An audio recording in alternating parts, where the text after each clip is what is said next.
EP Magazine's annual Summer Fun issue has articles that focuses on fun activities, as well as helping reduce or avoid academic or behavioral regression over the summer. The disruption of familiar routines, environments, and limited access to school-based and other support services can be difficult for some children, especially those with special needs. Read it today at www.epmagazine.com. Oscar Mike Radio is a proud podcast partner of Reach Across America Radio, heard every Thursday at 11 a.m. and Sunday at 8 a.m. Eastern. They're also big supporters of the nonprofit I Got Your Six, Two Lives at Once. And with every wreath you sponsor through Oscar Mike Radio, $5 goes back to this great organization dedicated to making a difference in the lives of veterans, law enforcement, firefighters, and first responders battling PTSD. Two Lives at Once pairs these brave men and women together with dogs rescued from kill shelters. In this way, two lives are saved at the same time by saving each other. Donate now. Go to reachacrossamerica.org/Oscar Mike Radio to help. That's reachacrossamerica.org/Oscar Mike Radio.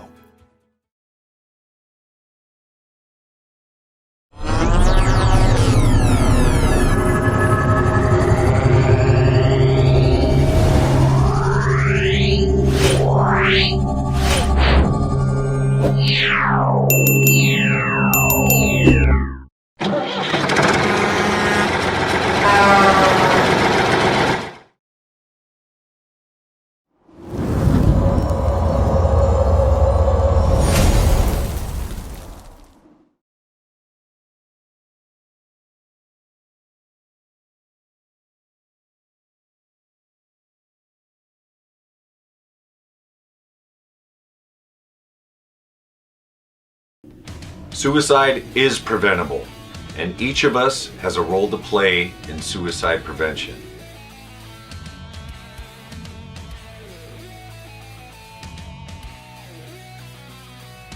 Suicide is complex. There is no single cause. And it's not always a mental health issue. It could be loss of a job or home, financial or relationship issues, pain, or leaving the military. Suicide does not discriminate. It affects all ages, races, and genders, veterans or not. If you know a veteran who is struggling, connect with them. Let them know help is available. There is quick and easy access to services in times of crisis. Dial 988, then press 1. Talking about it is okay. Don't keep it inside. Don't be ashamed. Don't wait. Reach out. Find resources at va.gov/reach.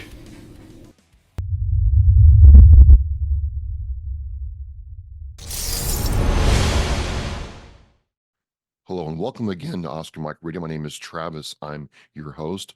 Oscar Mike Radio is part of the Hubazoo Network.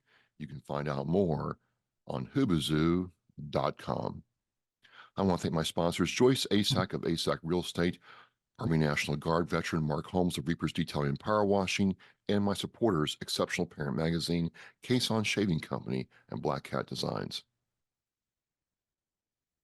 I get a lot of books to read as part of Oscar Mike Radio, a lot of amazing authors out there who are veterans or people who have written about the military experience or history, and today is no exception. This is a different kind of book, a different kind of show, and I'm really glad about that. You're not going to hear marketing speak or, social media, SEO engaged type conversation.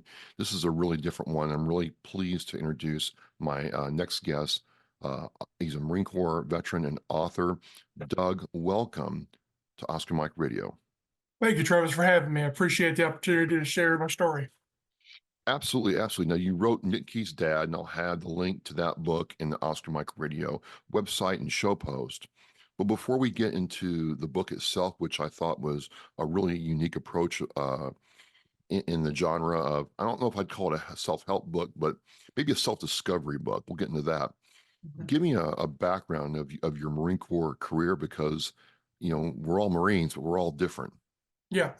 I was in for 11 years, went in 85, and basic standard approach. I wasn't anything I wasn't in any kind of combat orientation. I was the other Marine Corps, the Air Wing. My brother was, Likewise. yeah, so my brother was in at the time. And it started out great. I mean, boot camp obviously was that total experience, but then, figuring out where you are, and what I loved looking back on that is you see the approach of taking out the individual for the team effort in basic training. And that kind of followed me. And more importantly, it was like individual accountability and responsibility. We all knew that sometimes when someone else screwed up, the entire platoon paid for the price for it. So when I looked at all that, I didn't really, it was all new to me, but it was a great learning experience. And then going into school, we got kicked out, if you will, meaning that the reserves came in and they're only allowed to stay on active duty for a certain amount of time. So the active duty got screwed. And, Southern California in the middle of the summer is not the greatest. I mean, it's beautiful, but I learned how to cut the grass the Marine Corps way. And on Camp Pendleton, it don't grow. So we're cutting dirt, to keep us busy.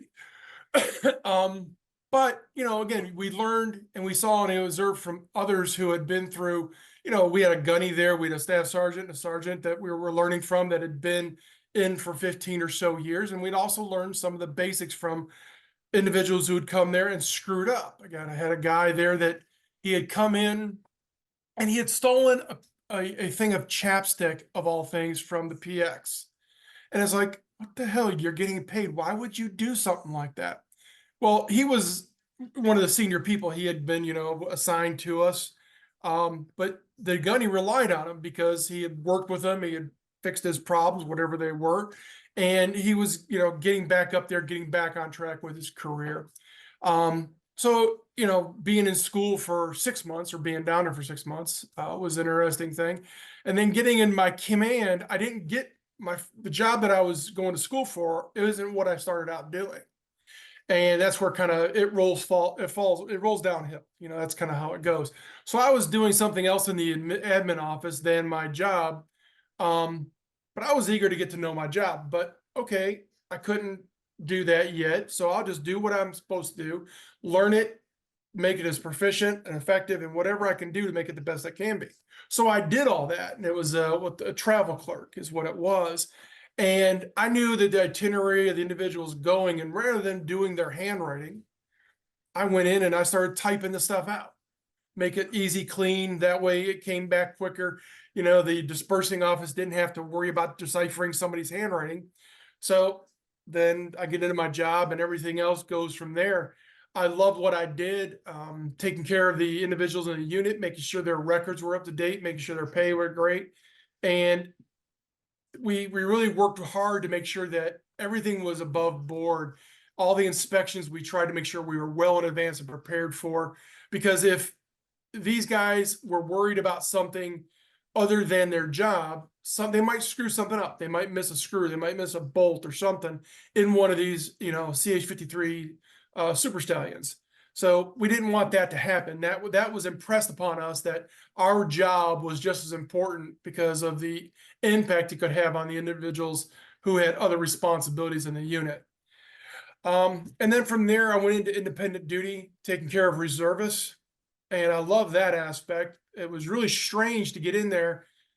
The active duty Marines are supposed to be training the reserves for combat, for when they go to combat, when they called up.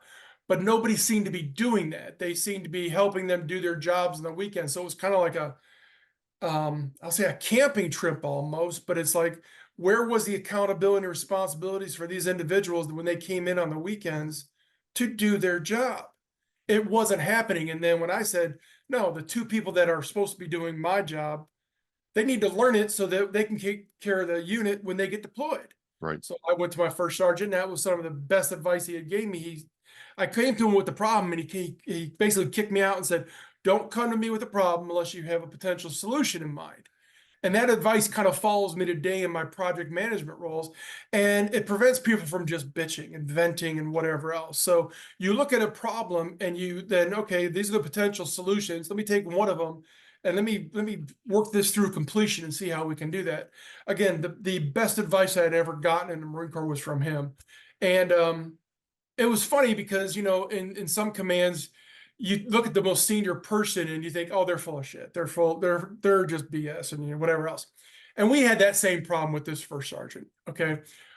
He was a short little guy from West Virginia, but he was one of the last 5 people to be evacuated from Vietnam. He was on the embassy, loading people up and everything else, and he had shrapnel in his leg. So, and we were joking and everything else with him, or about him, and that, but you couldn't beat the combat experience and the knowledge that the man had. But that's just one of the things that happens, and I think it happens everywhere outside of the military too. And then, unfortunately, I wanted to move on. I should have actually gone back to California, and I didn't. But I went to Cherry Point, and that was the last couple of years I was in. It just seemed more political and more divisive and more of a shit show than anything else. And to me, you really saw the worst in leadership and hierarchy. Some great officers, and you had some great enlisted men. I saw one enlisted guy who was in the group headquarters, physically fit beyond belief, doing double major, going to school at night, trying to get double major and everything else. Married 2 kids, coached his kids' baseball team.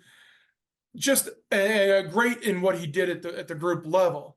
But then you also had really the shitbirds, and some of them happened to be officers, and you really saw some of the best and worst and everything else. But Cherry Point kind of left a bad taste in my mouth from a Marine point standard, because you just had some people in there that really shouldn't have been in the Marine Corps, or it was time for them to get out because it was more political. They were just sitting there. They were retired on active duty is all it was. So I really experienced everything from, I'll say, the best to the worst in the Marine Corps throughout those 11 years. What was getting out like then? Because you go through those highs and lows, and you know, I was only in for 4 years, but you were in for longer. What was getting out like at that time? It was scary. It was, well, because of what I had gone through, and I'll say the harassment and everything else. And they did that with intention. They were hoping to get me to respond, you know, pissed off and yell and scream or call them names or get physical. That's what these 2 individuals at my last command, I kind of put them in the book and refer to them as those 2 old farts from the Muppets that are in the balcony and stuff.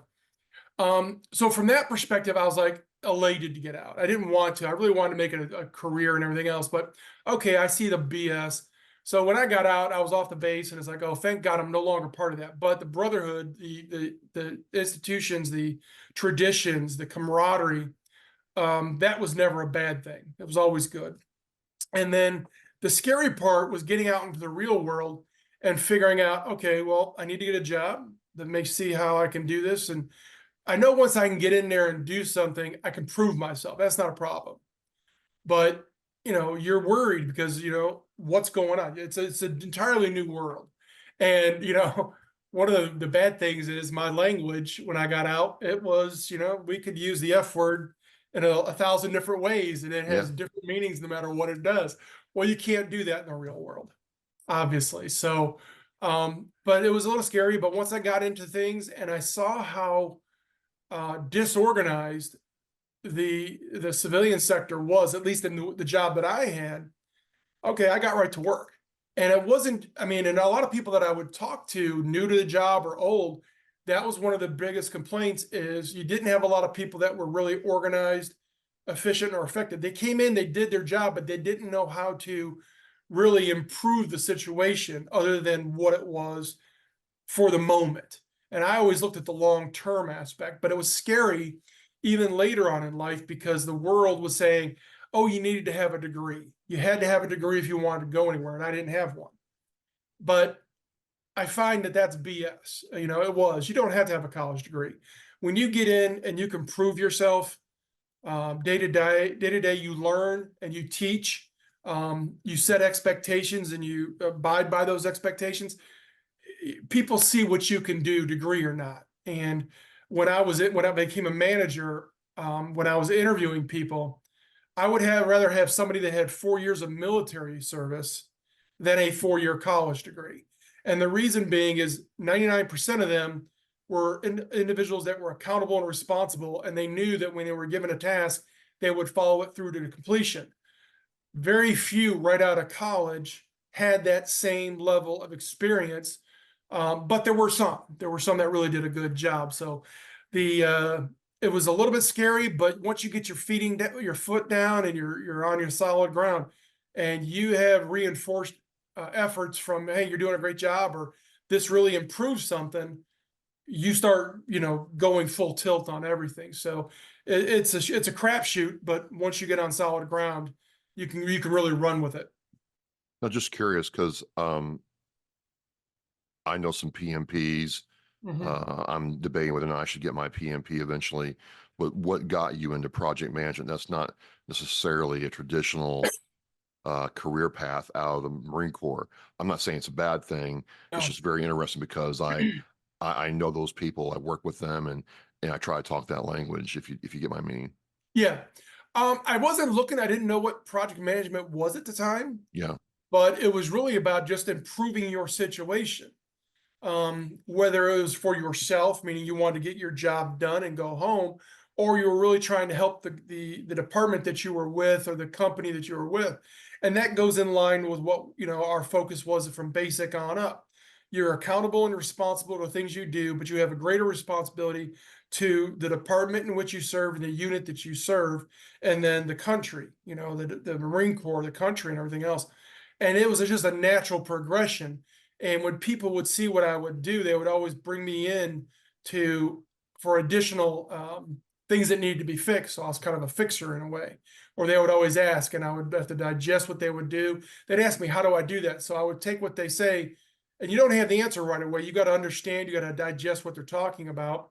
And then you can say, okay, well, this is my thought. And you get feedback. You just don't go in there like a bulldozer. You got to basically get some feedback, and you can adjust your approach and everything else. And all of these little individual traits led into specifically project management. And when I became an operations manager in a financial unit for the brokerage industry, that's when real project management became, a secondary function on all that. And I've loved it ever since. I'm not PMP certified, but I do have the PMBOK. But everything that I do, I come in and I try to make it better.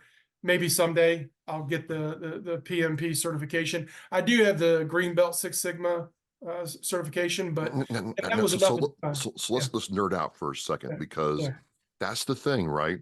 Yeah. I'm trying to decide, do I go Six Sigma long term for the rest of my career, or do I get a PMP? And it almost, because I won't do project management for my full-time role. Right. But it seems to me, Doug, that I could apply Six Sigma methodology to any level of my work, no matter what I'm doing, even Oscar Mike Radio. Yeah. So it just seems like that I would get more value out of Doing it. it better. Yeah. Okay. I would agree. Yeah, the Six Sigma is within project management, but project management isn't always within Six Sigma. And all that is trying to reduce the process down to where there's a very little error rate. So again, you're trying to make something streamlined and more effective.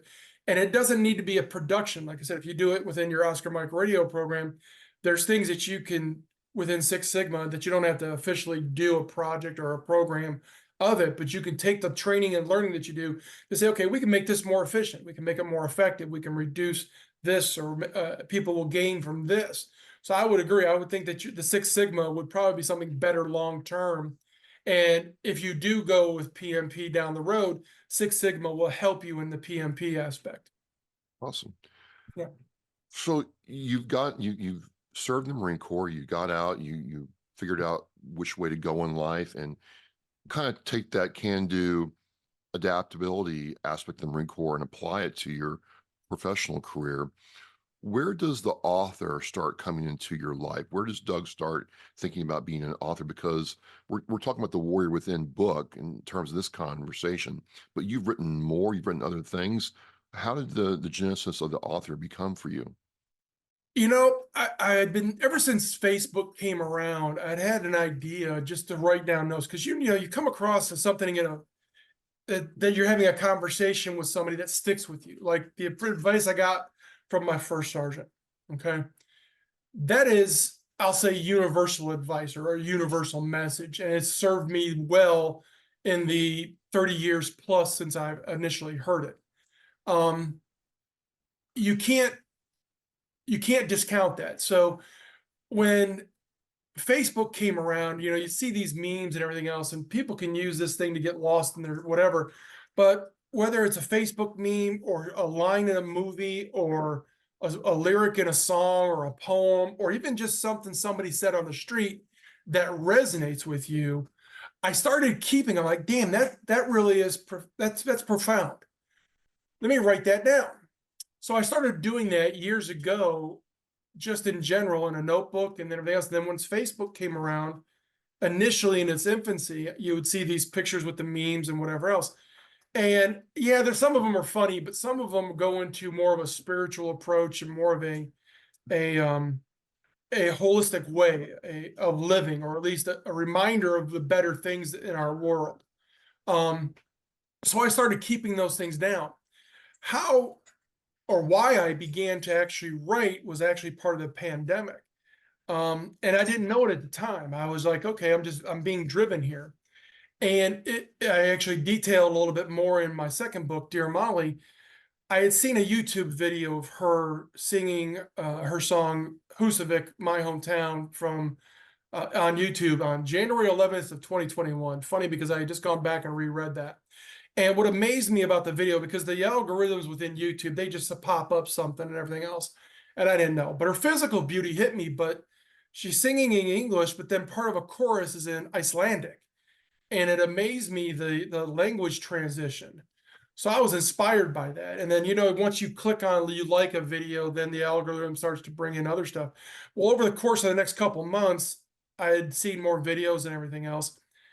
I had seen her perform at the Oscars pre-show with the Northern Lights in the background. And I'd always wanted to see the Northern Lights. So I was like, oh, damn, that just, again, it reminds me, it inspired me. And then just a couple days later, I had seen an interview she gave in Swedish, and I don't speak Swedish. I barely speak English. And you could tell in her interview, and she was talking about a magazine or a book that she had written about her story, and the strength and the integrity and the courage you could feel from her interview. Even though I didn't understand what was being said, I could sense that about her. And I thought, okay, that's impressive. That's a great inspirational reminder. And I actually wrote a letter to her, just thanking her for these things and everything else. And I went into, some of the things within the book, the culture, our country, the pandemic and everything else. And then as soon as I had done that, I started writing a letter to myself, or a letter to a potential significant other, writing my own story, because I didn't know that if I would have the emotional strength to go into the level of detail of the things that I had gone through, just because of what they were, not because it was, abuse here or that. And I wanted them to know me. I didn't want to be deceptive or anything else. I wanted them to know why this and that, but I didn't want to chance somebody throwing that back in my face like that had been done. But when I would share these stories with people, they took something from it. We connected in some manner or fashion. And several people had said, you need to write a book. You should write a book. Well, after a while, it's like, okay, well, maybe I should write this or publish this. And there's a transition period in both books. And the second one where I said, okay, I'm going to publish The Warrior Within, because there's something in there that people resonate with. There's messages that people connect with. I'm not changing careers, but at the same time, if anything that I have gone through or said gives somebody a way to get out of their own prison, or prevent them from making one, or to say, yeah, that's profound, or yes, maybe this, then more power to them. And hopefully they can then heal from whatever is hurting them, or they didn't even know it, and they can inspire someone else. So it's really a cycle. If you can take something that you've gone through and inspired you and it's healed you, and then you share that story with somebody, and then they can take what you did, apply it to their own life, find healing, inspiration and healing to do something and move beyond where they might be stuck. That is a beautiful thing in this world, because our job is to live life, not just exist in it. And too often we get stuck in the mundane, the political BS, the economic craziness, we got our head down, we're doing our day-to-day routine, and we don't look up for anything. And it's like, no, we need to look up. We need to look at the northern lights and see its beauty. We need to look at these things and say, I want to experience that. So the becoming an author was really just sharing that story, and again, finding the inspiration in doing that. And then really the connection with people. Had I not had the connection with others, hearing from them and their stories, and then sharing mine and have something resonate with both of us, I may never have published these things. But again, you could see it more in Dear Molly. There's a couple of stories that I specifically talk about people where I connected to strangers on the street, and you just never know who you're going to meet and how they're going to affect your life if you strike up a conversation, or how you could impact their life by talking about something. And we're not talking about they've got to live your life and they've got to agree with it, but maybe they learned something from what you've gone through, and maybe you learned something from them. And it is in that shared experience, that shared connection, where we move forward and we actually begin to live life. The book is The Warrior Within, and by Nitki's dad. We'll get to Nitki here in a second. But I read the book, and I did get a connection with it because it's part biography, part self-discovery, and part like, hey, here's my life. Here's what I did to move forward in certain areas of my life. And it's more of a human experience than anything else. So when you went to start writing that, what was your goal? Well, again, the initial goal when I started writing was just to share it with a significant other. When I shared these stories with family, friends, or strangers, because I had driven Uber several times and everything else, and people found that connection, I'm like, you know what?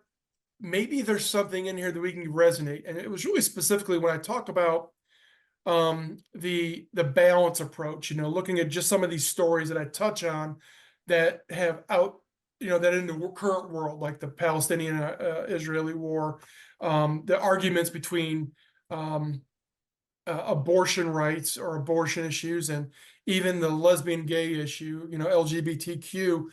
I talk about it because it's like too often it is the emotions that prevent us from thinking.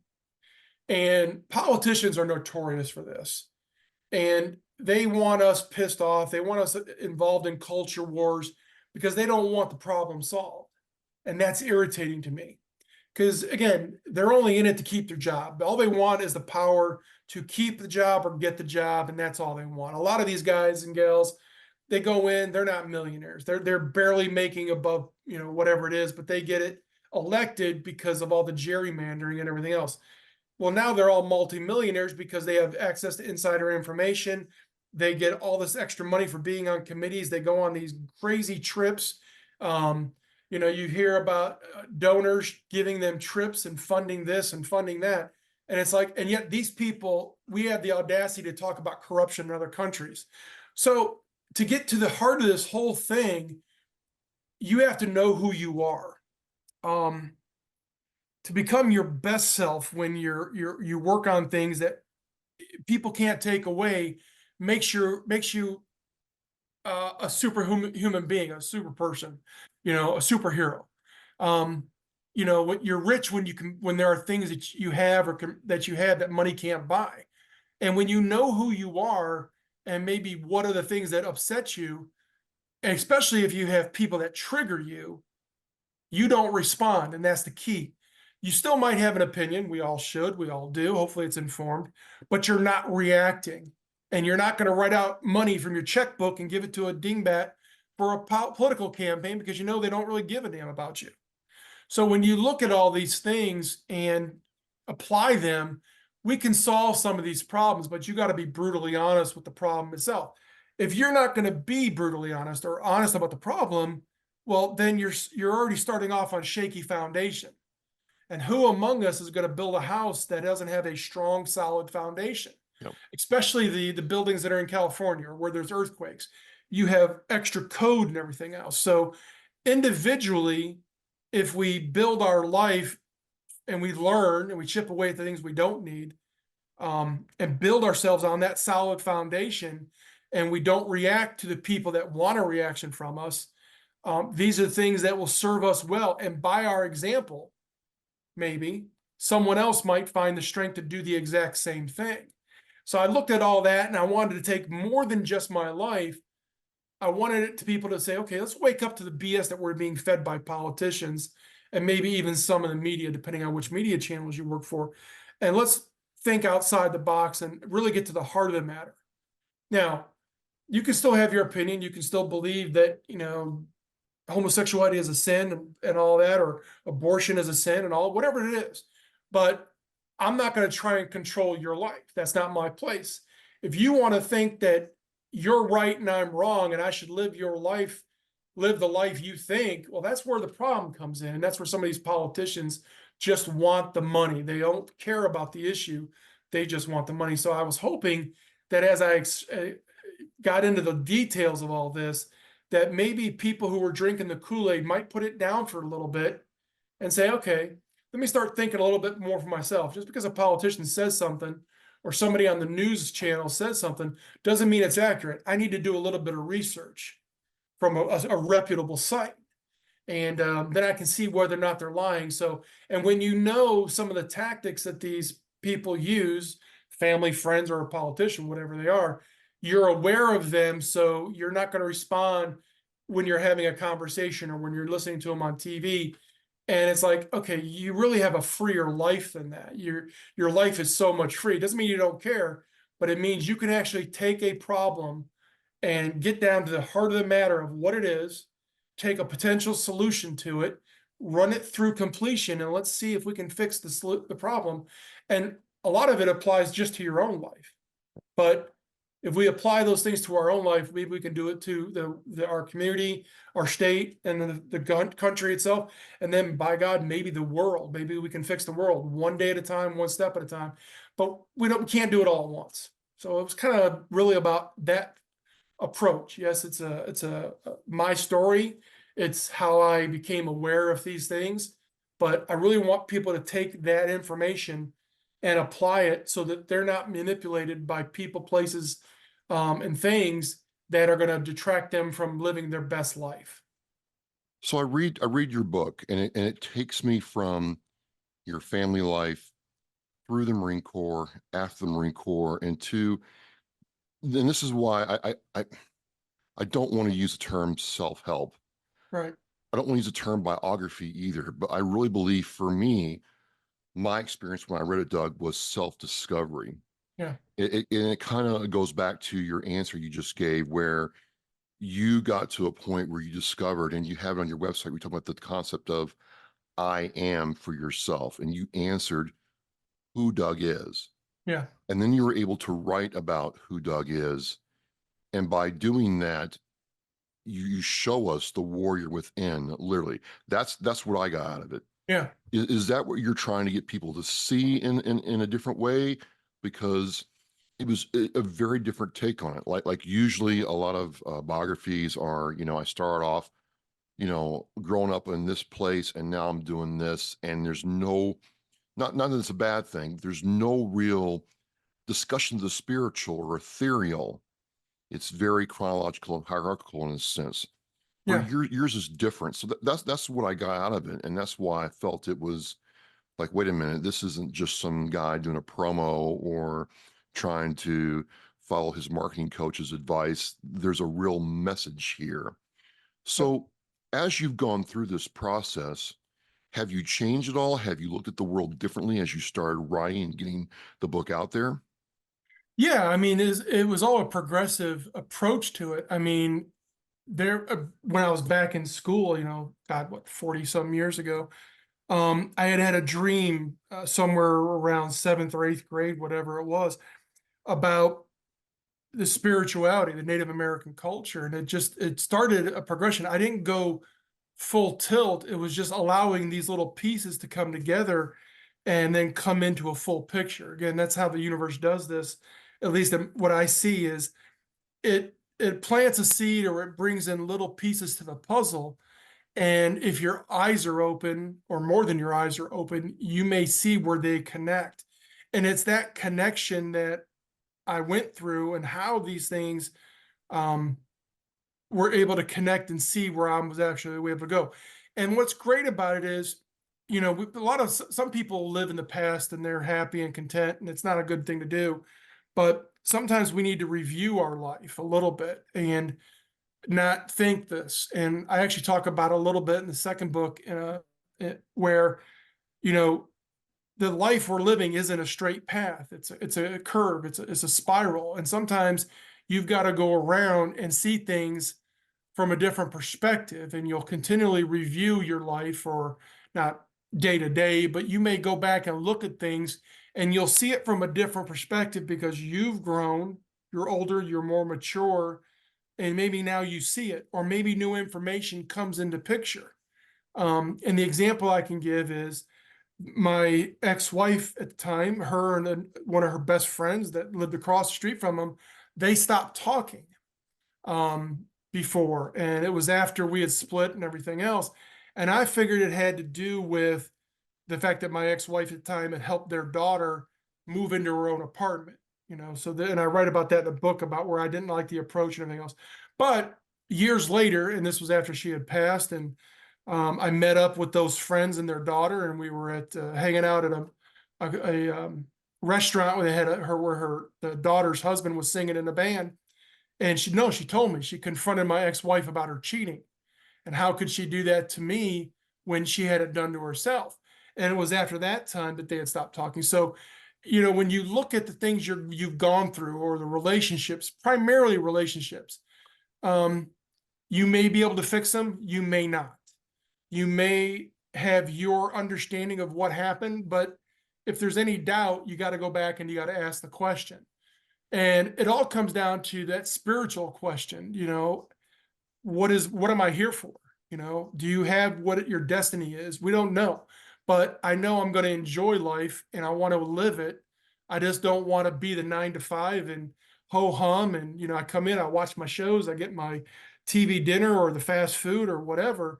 And you find families that go through this, and it's like, no, we got to really get out of that. And some families don't. It's great to hear about people that they plan their vacations, they go off and they do adventures.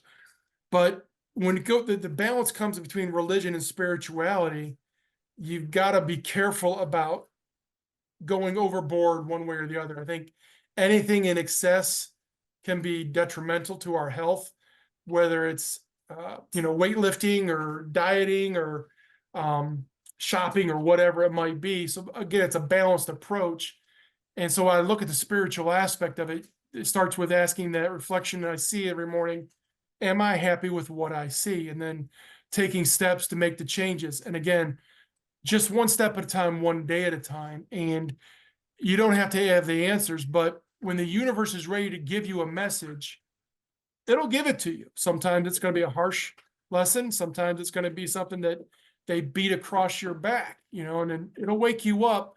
And I talk about that in The Warrior Within. When I saw that image on my dining room wall, when I was asking that questions, where was God? Where were my guardian angels? Why was I going through this? I started to move beyond that. I stopped going to the little pity party I was having for myself, and started saying, okay, there's obviously something bigger here. I need to learn what it is. I don't need to know it all tomorrow, but I need to start keeping my eyes and ears and everything else open for the signals and messages as I continue to move forward. And that's what helped me on a spiritual level. And that's what I was trying to communicate, that you could be the messenger for someone else. You could be a teacher for someone else.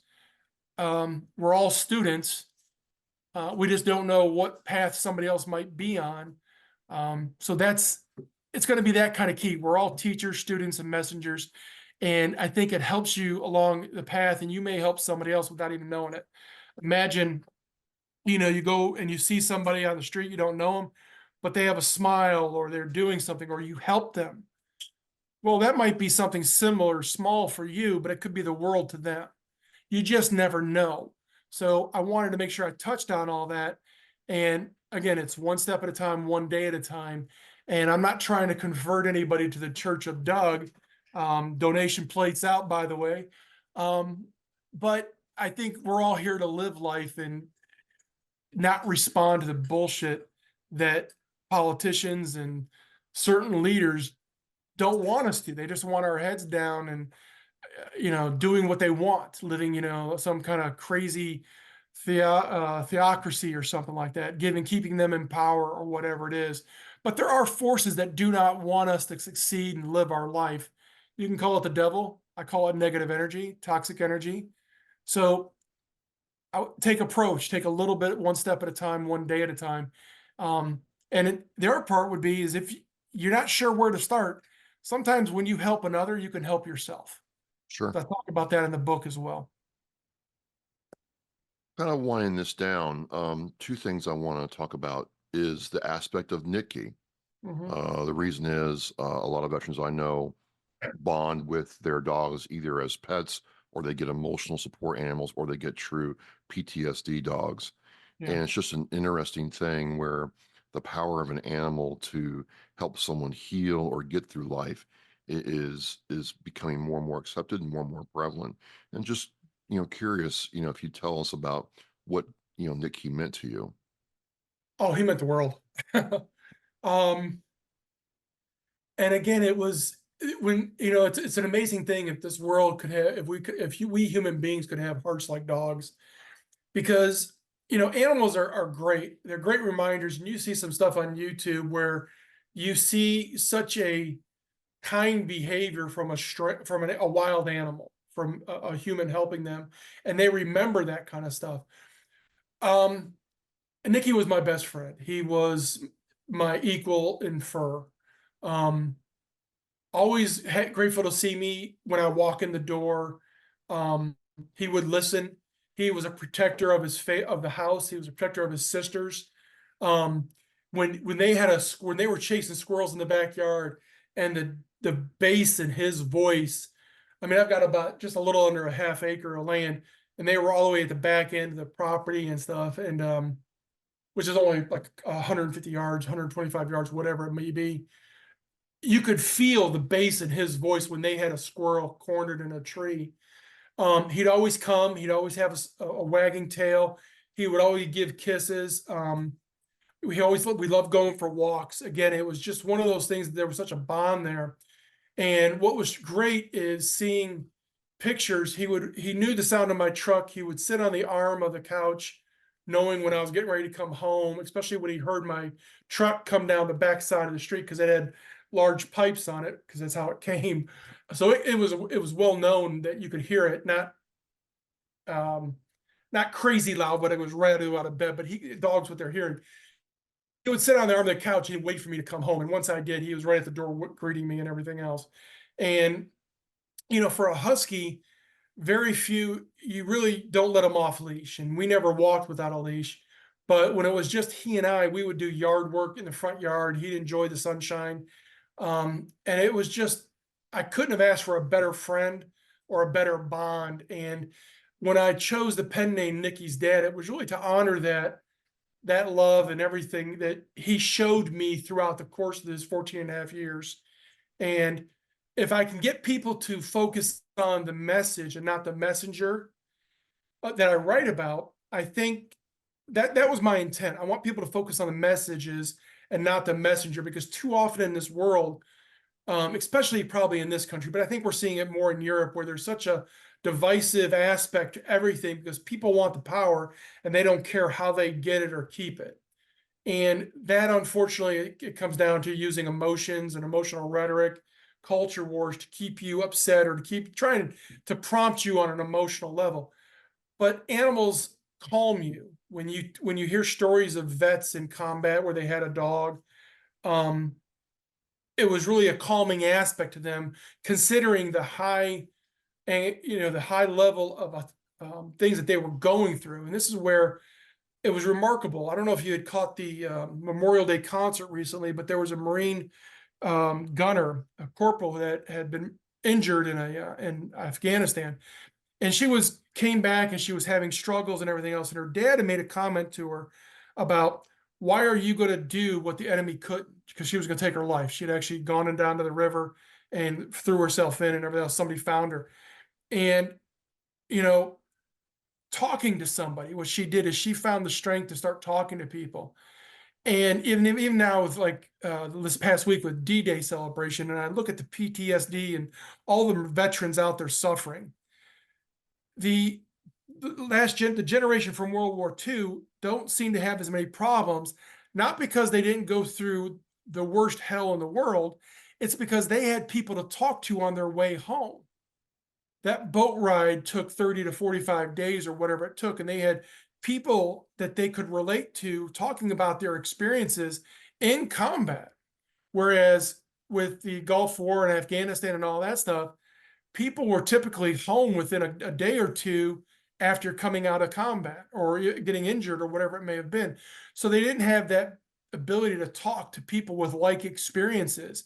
And a lot of the veterans that have these stories where they've tried to take their life and thankfully they didn't succeed, but they got the help, it's because they were able to talk to people that had the same experience.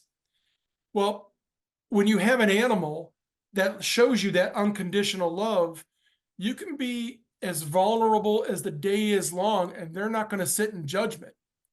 And that's a lot different than your brother or your sister or your parent, because they're not going to truly understand unless they were there.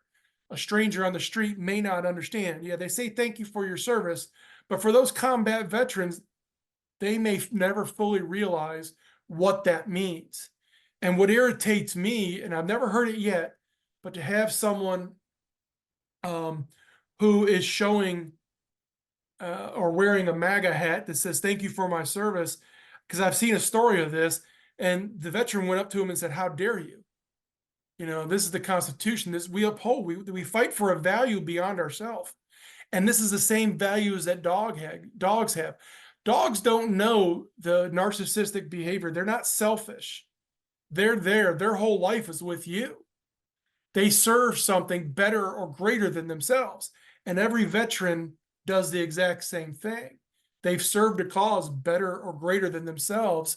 And it's that kind of reminder that animals, especially dogs, bring out. And it's such a symbiotic relationship that can help heal individuals. So that was why I wanted to choose Nikki's dad for a lot of these different things. What's next for you in terms of writing, just life in general? Because again, this book seems to, in some ways, it's about self-discovery, and you discover yourself.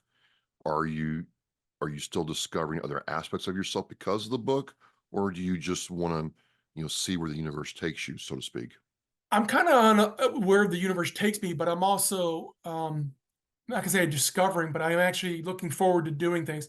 Like one of the things I wrote about in Dear Molly about the having a goal, setting up a plan. So I did get my tattoo from Corey Miller as a birthday gift to myself. That was one of the things, and it's like you can make plans to do something, a trip, a tattoo, a piece of art, whatever. Just make the plan. What do you need to do? Budget. Okay. Doesn't mean you can't change plans, or maybe they prolong them, but one step at a time, one day at a time. And what was amazing is I actually wrote about it, but I haven't been driven or pushed by the universe to write. But when I do write. And I wrote about my trip out to California to see Corey and get the tattoo, because there were some crazy things. I mean, one of them was my iPhone froze up, and I couldn't remember how to unlock it and reset it in the whole 9 yards. So I'm like, okay, getting to the shop and everything else. And one of the things in there, and his 6 feet under shop, Corey has his office and everything else. And one of the things that blew my mind, he's got 2 daughters, and they're 20s and whatever else, but he's got a picture of his girl, one of his girls at a young age, 5, 6, 7 years old, and she's flipping off her dad taking the picture. And to me, and with her facial expression, that to me was just such a funny picture that I wrote a couple pages in this next book whenever it comes out, or whenever I actually get to more to writing it, because it's about living and the experiences that I do about living. So that's why I wrote about my trip out to see him, and specifically the things that he and I talked about. And then seeing that picture, because I laughed my ass off. It hit me in such a way that I wish he would share it, because again, you'll see that yourself, or others will see this. Something will strike you and you'll just laugh. It'll be a gut busting laugh and everything else. So I really want to live. I really want to experience the things that I write about, and do these things, because I don't want to regret not doing it when I'm in my 60s or 70s, or, right before I'm getting ready to call it home or whatever. I don't want to live with the regret. I want to be able to say, you know what, I'm ready if you're going to call me home. So right now, I'm actually planning on seeing the Northern Lights this fall for my Oh, birthday. nice. We'll see how it goes. I haven't bought the tickets. I haven't done it. I got to check on the solar activity potential, because they can map that out and everything else, and then look at stuff. So sometime here in the late summer is when I'll make that decision of going. And I could go to Alaska or Northern Canada, but I'm like, let me get out of my comfort zone. So I'm trying to learn Swedish when I can, everything else. So, but there's a Northern Lights tour, hunting trip kind of thing, that goes along the Arctic Circle from Finland, Norway through Sweden. And it's about, you can do from 5 days to 10 days. So I really want to do that. And the next thing would be a brand new Forerunner with all the bells and whistles. So those are the two things that I'm looking at. And I'm always open for the possibility of love coming into my life and everything else, or whatever may happen. But I don't want to live with regret when, in 30 years, I want to look back and say, you know what? I think I got all the messages I needed to. I want to live this life.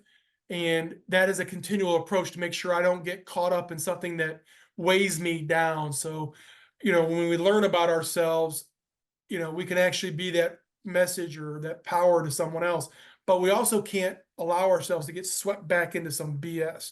So again, self-help, self-discovery, learn about yourself, know about yourself, and live your life, and then share your story. I can't say that enough. Share your story with others, because you never know who might be in need of an inspirational aspect to help heal their own life, or maybe they know somebody. And that could be as simple as sharing something on Facebook. No, I do that myself. I don't share it because I'm going through it. I share it because other people might need to see this or hear it. And it's those memes and everything else that speak to me or somebody else. And that's my approach. So I would encourage others to do that as well, because you never know whose life you may touch. That's a really powerful way to end this. I mean, tell your story, share your story, because you'll never know whose life you'll touch. I can tell you in my personal experience, that is 100% correct. And it's amazing the power of helping others to heal yourself, and then sharing your story to help others. Um, Doug, how can people reach out to you, or, find out more about your books and your message? Right now, they can go through Facebook or Instagram, but primarily the web. If they want to send an email and start up a conversation, they can do that. Send me a message on Facebook. I'm hoping sometime down the road to actually start a blog to where, we can take a problem, and together as a group, maybe come up with the solutions, because God knows our politicians aren't going to, because they're so divided and all about the money and everything else. But I figure vets especially, just take the problem, let's work on it, and let's see what we can come up with. That's how I would say they can reach me, is through the website or through the Facebook and everything else. And again, I'm hoping to do a blog down the road. It's not a high priority. I still got a day job and everything else, but you never know where this road will take me, and I'm gonna follow it wherever it does. And the website is nitkisdad.com. I'll Yep. have that link in the Oscar Mike Radio show post and website post for this show. Doug, again, this connected with me on several different levels. I liked the self-discovery aspect of the book, and how by doing that, you really were able to embrace the warrior within. And the book was canned, it was open, and it was authentic. I just want to thank you for sharing with us now, and look forward to seeing what else you got going on. I appreciate the time, Travis. I'm hoping other people will see the same thing. And again, they can discover the warrior within themselves to rise above everything that's serving them. Absolutely, absolutely. Well, Semper Fi, brother. All right. We'll talk again soon, and you take care. All right. Thanks.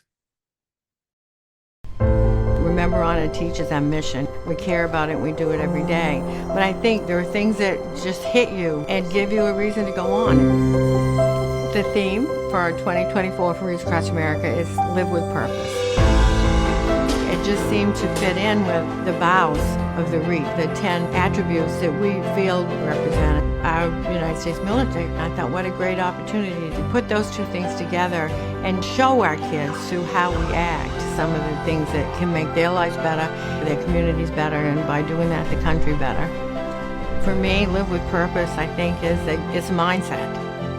Set some guidelines and then go out and purposefully make life different, make a change. It's an opportunity to set an example.